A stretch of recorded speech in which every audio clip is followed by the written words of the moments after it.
ఆసక్తిగా చూసిన తర్వాత నాకు అర్థమైంది అసలు ఆయన ఏం చెప్పాలనుకున్నాడు, ఏమి చెప్పాడు.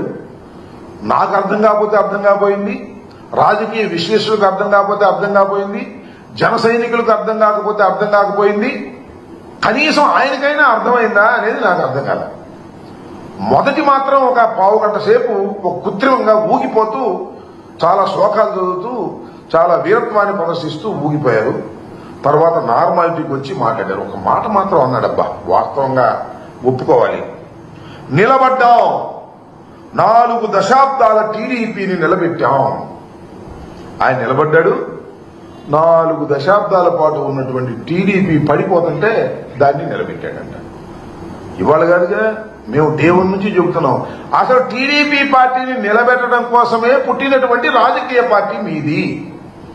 టీడీపీని కాపాడుకోవడం కోసం ఏర్పాటు చేయబడినటువంటి పార్టీది.